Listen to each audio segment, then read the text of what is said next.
We actually have a special guest, Mr. Spencer Mozingo from Gateway Security. He's going to be just giving us a rundown and presentation today. If you want to come on down and share with us, we really appreciate it. If you want to give him a round of applause for...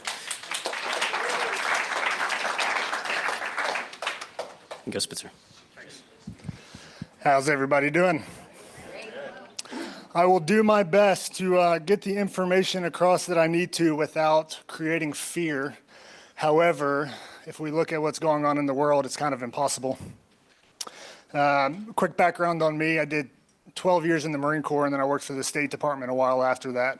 I've spent over a decade of my life fighting Islamic extremists in different countries, and I've seen the evils and the atrocities that are caused by that, and I've also seen innocent people punished for that, which isn't good, and that's nothing that we ever want to see.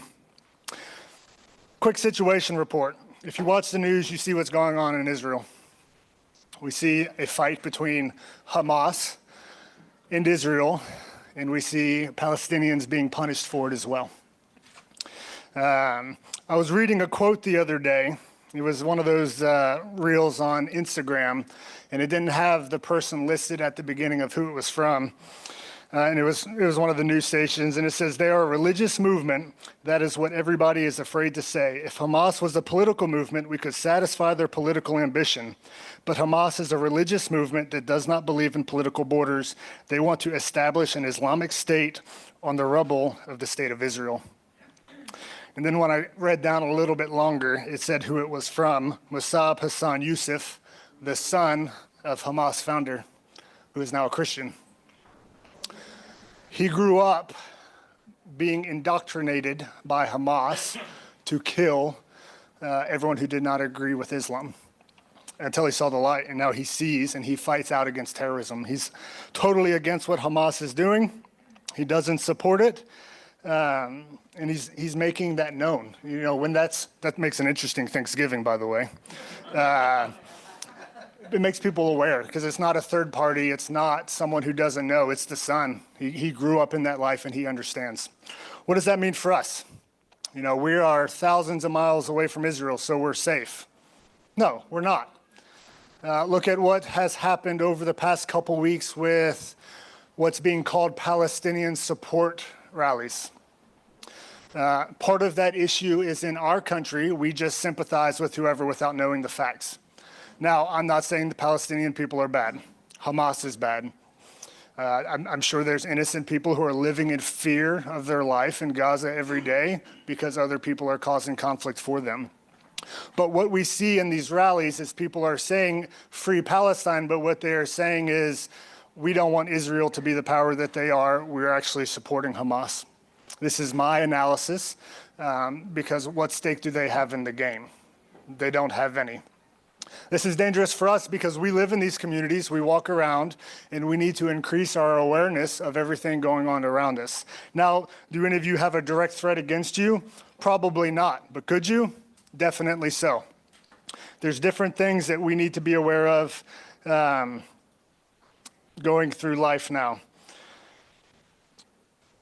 Viktor Frankl, I'm sure you guys know who Viktor Frankl is, psychiatrist, survivor of the Holocaust, wrote a book while he was in the camps called Man's Search for Meaning.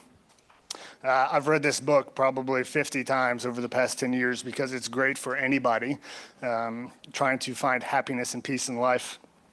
In his book, he says, between stimulus and response, there is a space. In that space is our power to choose our response. In our response lies our growth and our freedom. Given the situation that we have, what's going on in Israel and all around the world, we have that choice now. We have a choice to decide what we can do. We can lay down and be victims, or we can prepare ourselves to be aware and not be a victim and continue on with life from a place of peace. Starts with situational awareness. You know, we also live in a culture where the iPhone is the new God. Everybody's staring at it. You can walk down college campuses now and see kids just walking around, running into stop signs, getting hit by cars because they're focused on their phone. They're not paying attention to what's going on around them. We have to combat those different things and start paying attention to what's going on around us. Jeff Cooper was a colonel, and he came out with the Cooper color codes, and it's just a different way to gauge your state of awareness. It goes from white to black. It has white, yellow, orange, red, and black. Code white is completely unaware. You're not paying attention to anything going on around you. You're focused on your phone. You're focused on anything else but what's going on around you. You're very vulnerable in this situation. You don't know how to react to a situation because you don't even know it's coming. You're being reactive. You move into that yellow color, that's when we're being a little bit more aware. We're walking down the sidewalk, we're paying attention to what's going on around us. We're paying attention to cars, people, the news as well. We know what the geographical climate and the cultural climate is and wherever we are, and we're preparing for that. And then we start to escalate into our orange and reds. This is when we notice something that's not right, i.e. someone's following us, someone's doing something, someone's making posts on Instagram about my community. That's when we start to orient our focus on that and become more aware. In this condition is where we're best to make a reaction. Human reactions are either freeze, fight, or flee. We'd never want to freeze. The most common thing that a person is going to do is freeze because it is natural. Think about a deer. When it sees headlights, what does it do? It stops and gets hit by a car. They're not doing that because they're dumb. They're doing that because, when a predator is hunting a prey, most predators can only see movement. So stopping and freezing is a survival instinct that they do. Doesn't work against a 2,000-pound car. I don't highly recommend it. Also doesn't work against someone who's trying to cause you harm or pain or to kill you. So be aware. The next two options you have are flee or fight. It comes to the proximity of distance and time you have to deal with the situation. If I have distance from it, I can flee, get out of there as fast as possible. That's always gonna be my number one response. But if that's not an option, I'm gonna fight. And I'm gonna fight like I'm the third monkey on Noah's Ark and it's starting to rain. So keep that in mind as you go through. And then we have code black. Code black is another one of the no-nos that we don't want to get into. It's a complete sensory overload. Our heart rate is pounding. We freeze. We don't have the option to do anything. And then we ultimately are at the mercy of whatever the situation is. How do we train ourselves to be able to traverse these color codes? It's through observation. 90% of all the context that we gather as human beings is through observation, through what we see. So we need to start paying attention. There's a little ditty that we use. It's called OODA, observe, orient, decide, act. You use it through everything you do. When you want to get a cup of coffee, you look at the coffee pot. Then you go ahead and start walking to the coffee pot. Then you decide, okay, I'm going to pour a cup of coffee. Then you actually do it. We can do that with every situation. I'm walking down the street. I see a car that looks suspicious. I look at it.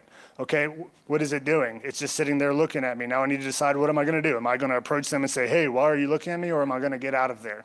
Things to be aware of as we go through life. Any questions on any of that stuff so far? I'm trying to get like 5 days of information in 15 minutes. So OODA loop, observe, orient, decide, and act. And the loop part is just doing it constantly. Next part is make yourself a hard target. This is the key element, and I'm going to put some of you on the spot. I was leaving the admin building a couple weeks ago, and I saw a couple of us leaning in the back of our trunk, and I stopped my car in the middle of the road, rolled my window down, and just stared at them for about 5 minutes, and nobody knew I was there. That's not good situational awareness. That's not making yourself a hard target. Making yourself a hard target is looking like you're ready to fight, even if you're not. Paying attention to what's going on. I'm 6'2", 220 pounds. I know how to fight really well, but when I go for a run in the dark, I don't wear headphones. I don't look at my phone. I'm not distracted. I'm constantly looking around because I don't want to fight. I want you to think, okay, that's not a good idea. I'll move on to someone else. Same thing for you. Make yourself a hard target. Don't put yourselves in situations that are making you vulnerable, i.e. doing stuff in a car alone in the middle of the dark in an empty parking lot. You're vulnerable. Anything can happen. Key thing is to take every possibility outcome of violence and danger and process it in your head.